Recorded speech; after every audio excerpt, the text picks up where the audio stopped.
संविधान के इससे पहले के वीडियो में हमने जो है कार्यपालिका में जो है प्रेसिडेंट, वाइस प्रेसिडेंट और उसके बाद फिर पीएम और मंत्रिपरिषद की चर्चा की थी। और एक आर्टिकल इसमें बचा हुआ था, आर्टिकल 76, जिसकी चर्चा हम आज करेंगे। इसमें आर्टिकल 76 में अटॉर्नी जनरल अर्थात महान्यायवादी की चर्चा है। अब देखिए, दो चीज़ें हैं, एक होता है एजी और एक होता है सीएजी, कंप्ट्रोलर, ऑडिटर जनरल और अटॉर्नी जनरल। इसके आर्टिकल में याद करने में हम काफ़ी जो है कंफ्यूज रहते हैं। तो एजी में आप देखेंगे तो ए और जी दो शब्द केवल हैं, तो यहाँ पे 7 और 6 दो शब्द से मिलके बना है। और सीएजी 1, 4, 8 में चर्चा है इसकी, तो आप देखेंगे सीएजी में 3 शब्द हैं, तो यहाँ 3 जो डिजिट है उनसे मिलकर बना हुआ है। तो इस प्रकार आप याद कर सकते हैं, आप भूलेंगे नहीं, एक मेमोरी टेक्निक है। अब महान्यायवादी के बारे में जानते हैं, तो इसकी चर्चा आर्टिकल 76 में की गई है। और यह भारत सरकार का प्रथम विधि अधिकारी होता है और भारत सरकार का कानूनी सलाहकार भी होता है। और इसकी जो योग्यता की बात करते हैं, तो सुप्रीम कोर्ट के जज बनने की योग्यता जो होती है वही इसकी भी योग्यता होती है। और उसके बाद फिर इन्हें कौन नियुक्त करता है, तो राष्ट्रपति नियुक्त करते हैं। और किनकी सलाह पे, तो प्रधानमंत्री की सलाह पर। अब राष्ट्रपति के प्रसाद पर्यंत ये अपने पद पर बने रहते हैं। और इनके अधिकार क्षेत्र की बात करें तो यह किसी भी न्यायालय में जो है भारत सरकार की मुकदमे को देख सकते हैं। अब पहले बात करते हैं कि जो पहले हमारे अटॉर्नी जनरल थे वह कौन थे। तो एम.सी. सीतलवाड़ जो थे वो भारत के प्रथम अटॉर्नी जनरल थे।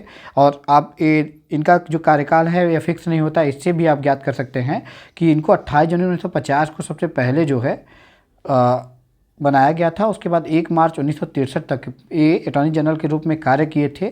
और एकमात्र ऐसे अटॉर्नी जनरल हैं जिन्होंने क्या किया है, 13 साल तक जो है इस पद पर कार्य किया है।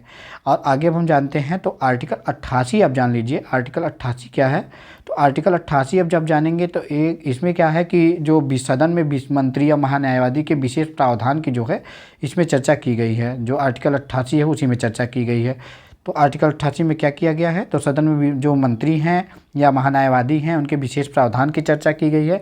अब हम जान लेते हैं कि अटॉर्नी जनरल की क्या चर्चा है। तो अटॉर्नी जनरल जो है वो आर्टिकल 88 में क्या चर्चा है, और मिनिस्टर की आर्टिकल 88 में क्या चर्चा है, इसकी जब बात करें तो अटॉर्नी जनरल क्या होता है कि संसद की कार्रवाई में भाग ले सकता है, लेकिन हाँ वह वोट नहीं कर सकता। कोई भी जैसे कोई बिल पारित हो रहा है तो उसमें वो वोटिंग नहीं कर सकता, लेकिन संसद की कार्रवाई में वो भाग ले सकता है। लेकिन हाँ एक चीज़ और है आर्टिकल 88 में, वह यह है कि जो हमारा मिनिस्टर होता है वह संसद के कार्रवाई में भाग ले सकता है और वोट भी कर सकता है। लेकिन अगर वो लोकसभा का मिनिस्टर है तो लोकसभा में वोट करेगा, अगर वह राज्यसभा का मिनिस्टर है तो राज्यसभा में वोट करेगा। मतलब वोटिंग वह लोकसभा में का मेंबर होगा तो लोकसभा में करेगा, और राज्यसभा का मेंबर होगा तो राज्यसभा में करेगा, लेकिन वह मिनिस्टर हो सकता है।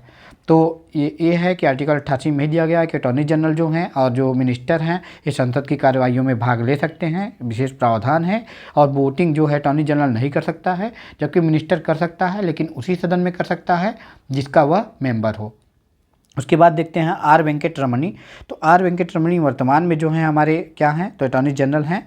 और पहले कौन थे, तो एम.सी. सीतलवाड़।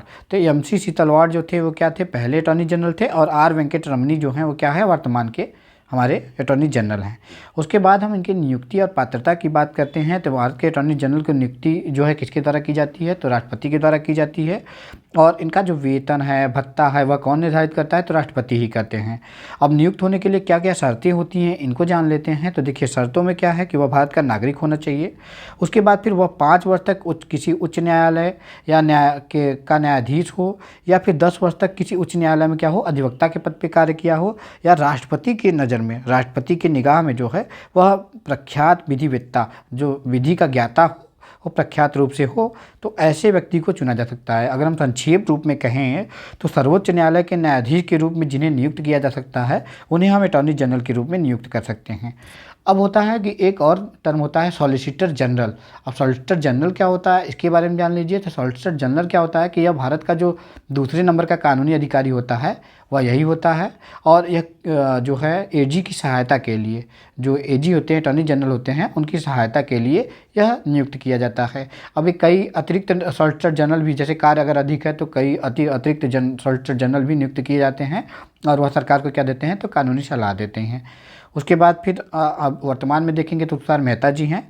और उसके बाद फिर भारत के अटॉर्नी जनरल जो हैं उनकी सीमाएं क्या हैं अब ये जान लीजिए। तो सीमाएं ये है कि भारत के अटॉर्नी जनरल अपने कर्तव्यों के पालन करते समय कुछ सीमाएं भी हैं। क्या क्या सीमाएं हैं? तो पहली सीमा ये है कि भारत सरकार की अनुमति के बिना वह किसी भी कंपनी के में निदेशक के रूप में नौकरी नहीं करना चाहिए उसको। और साथ ही आपराधिक मुकदमों में, जो किसी प्रकार के आपराधिक मुकदमे हैं, उसमें किसी भी व्यक्ति का बचाव नहीं करना चाहिए अटॉर्नी जनरल को। और उसके बाद दूसरा क्या है, तो उसे ना तो भारत सरकार के विरुद्ध कोई सलाह लेनी चाहिए, मतलब कोई भी भारत सरकार के विरुद्ध अगर सलाह होगी तो उसे नहीं देगा किसी को, और ना ही कोई टिप्पणी देगा। और उसके बाद फिर ऐसे मामलों में जिसमें वह भारत सरकार की ओर सलाह देनी चाहिए पेश होना चाहिए। मतलब कि अगर भारत सरकार के विरुद्ध अगर कोई सलाह देने वाला मामला है तो उसमें भी वो पेश नहीं होना चाहिए। तो यह कुछ सीमाएं हैं जो अटॉर्नी जनरल की हैं। तो इस प्रकार से हमने जो है, अगर कार्यपालिका देखेंगे तो कार्यपालिका में हमारे भारतीय संविधान में कौन कौन से आर्टिकल आते हैं, तो जो 52 है से लेकर जो 78 तक जो है कार्यपालिका के अंतर्गत आते हैं।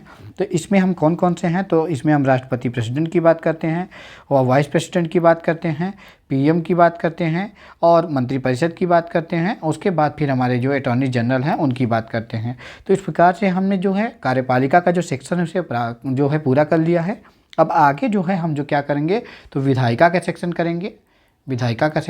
विधायिका की चर्चा कहाँ से कहाँ तक है, तो आर्टिकल 79 से चर्चा है इसकी, और 123 तक है। अगर देखेंगे 122 123 तक है। तो 123 में अध्यादेश की एक्चुअल में बात की गई है, राष्ट्रपति जो अध्यादेश जारी करता है। तो अध्यादेश जो है राष्ट्रपति के अंतर्गत आता है, लेकिन 122 तक इसकी चर्चा है विधायिका की। और अध्यादेश द्वारा भी राष्ट्रपति जो है कोई भी विधि बनाता है तो इस विधायिका के अंतर्गत इसे भी रखा जाता है। तो आगे की वीडियो में जो हम चर्चा करेंगे वो विधायिका की चर्चा करेंगे। जानकारी अच्छी लगे तो सब्सक्राइब कर हमारे द फैक्टोनॉमी चैनल को। धन्यवाद।